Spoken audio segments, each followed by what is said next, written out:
রাধে রাধে বন্ধুরা, সবাই কেমন আছো? আশা করি সবাই খুব ভালো আছো। আমিও খুব ভালো আছি। তো আমি চলে এসেছি, আমাদের গ্রামের অষ্টম প্রহর হচ্ছিল সেখানে। তো দেখো খুব সুন্দর করে গেট সাজিয়েছে। তো সেটা দেখতে দেখতে ভিতরের দিকে চলে যাচ্ছিলাম। তো দেখো আমার মা যাচ্ছে সামনে সামনে, তো আমিও যাচ্ছিলাম। তো দেখো খুব সুন্দরভাবে সাজিয়েছে। তো আমি আমার জেঠিমাকে বলছিলাম আমার একটু ভিডিও করে দিতে। তো তার জন্যে আমার জেঠিমা আমাকে একটু ভিডিও করে দিল। তো আমি জেঠিমাকে আসতে বলছিলাম, তো ক্যামেরা ঠিকঠাক করে ধরতে পারছিল না, তাও সুন্দরভাবে ধরে আসছিল। তো মাঝের মধ্যে মুখটা কেটে যাচ্ছিল। তো চলো ভিতরের দিকে যাওয়া যাক। এসেই ভগবানকে একটু প্রণাম করে নিলাম, নিয়ে তারপরে কীর্তন শুনতে বসলাম। তো দেখো এখানে কীর্তন করছে, এটা আমাদের গ্রামেরই দল একটা। তো সেই কীর্তন শুরু করেছে। তো দেখো আমি ঠাকুর দেখতে যাচ্ছি, তো এখানে গিয়ে একটু প্রণাম করে নিচ্ছি। তোমরাও একটু ভগবানকে দেখে একটু প্রণাম করে নাও। তো তারপর কীর্তন শুনতে বসে পড়েছি। আমার কোলে আমার মাম্মাম এসে বসেছে, তো ওকে হাই করতে বললাম, ও হাই করে দিল। তো তারপর বসে বসে কীর্তন শুনছিলাম।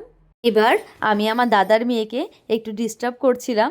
ও ভাবছে ওর ঠাম্মি করছে, ওর জন্য ও রেগে যাচ্ছে। ও বুঝতে পারছিল না যে আমি করছি, কারণ আমি এইদিকে বসেছিলাম, ওর ঠাম্মি সামনে বসেছিল। তো তার জন্য আমি ওকে বলছিলাম। তো দেখো এখানে এই বাচ্চাটা আমার সাথে লুকোচুরি খেলছে।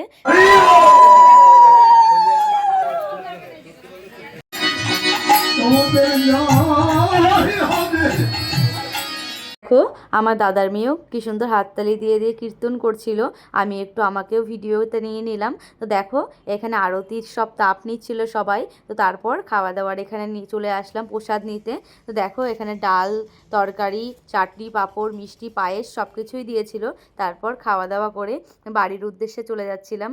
তো আমাদের মাম্মাম ওর দাদুকে দেখে বলছিল সাইকেলে যাব হঠাৎ করে। তো তারপর আবার বলছে না আমি স্কুটিতে যাব, ওর জন্য আবার সাইকেল থেকে নেমে পড়লো। তো ওখানে ওর বাবা ছিল না বলে হাঁটতে হাঁটতে বাড়ির দিকে চলে গেল। আমিও বাড়ির দিকে চলে যাচ্ছিলাম সবাই মিলে আমার মায়ের হাত ধরে। তো দেখো আমার মায়ের হাত ধরে হাঁটতে হাঁটতে যাচ্ছি। তো আজকের ভিডিওটি এই পর্যন্তই। যদি ভালো লেগে থাকে like, comment, share and subscribe করে যাবেন।